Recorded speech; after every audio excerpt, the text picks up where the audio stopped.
Nesse vídeo, eu quero demonstrar como funciona a timeline aqui no Audacity. Ok, a timeline do Audacity é esse cara aqui, que fica sempre acima do último track sobre o qual a gente está trabalhando e que marca, como o próprio nome diz, o tempo. Esse tempo pode ser medido em segundos, em minutos ou em horas, se o arquivo for suficientemente extenso para tal. A timeline permite que a gente faça algumas coisas. A primeira e mais simples dela é a seguinte. Eu vou voltar essa barra de execução aqui para o começo do track, e se eu quiser executar esse track de um ponto qualquer, por exemplo, desse ponto aqui, eu preciso clicar com o botão esquerdo do mouse sobre o track e depois clicar em play ou então utilizar a tecla space, como aliás eu já comentei num outro filme. Só que o fato é, realizar esse movimento demanda sempre dois gestos, que são clicar em algum lugar e depois clicar nesse cara aqui. Manusear a timeline permite que eu execute rapidamente partes de um áudio sem ter que realizar duas tarefas, mas com um gesto só. E a história é a seguinte: se eu clicar, por exemplo, nessa região aqui, ou seja, na região sobre a timeline, cuja identificação corresponde a esse triângulo embicado para baixo, se eu clicar nesse cara aqui... Mal o peão começava a rodar, o filósofo o perseguia com a intenção de agarrá-lo. O áudio é executado, só que a barra de edição continua no ponto em que ela estava anteriormente. Isso quer dizer o seguinte: se eu clicar em play mais uma vez ou em space, o áudio vai ser executado a partir desse ponto aqui. Sendo assim, só se ocupava do peão rodando.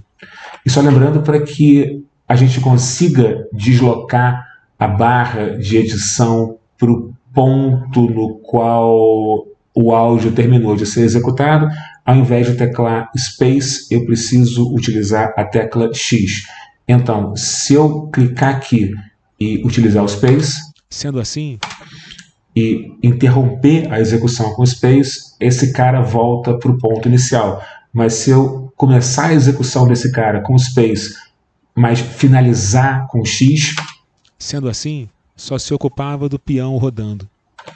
Esse cara passa automaticamente para o ponto final no qual esse áudio estava sendo executado, e se eu utilizar a tecla space mais uma vez...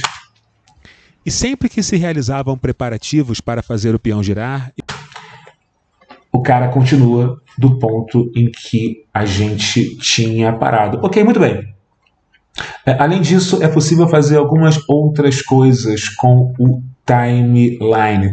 Se eu, ao invés de clicar sobre esse cara, eu shift clicar e arrastar o mouse, quando eu soltar o botão do mouse, esse cara vai executar o trecho marcado em loop.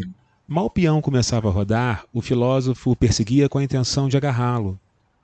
Mal o peão começava a rodar...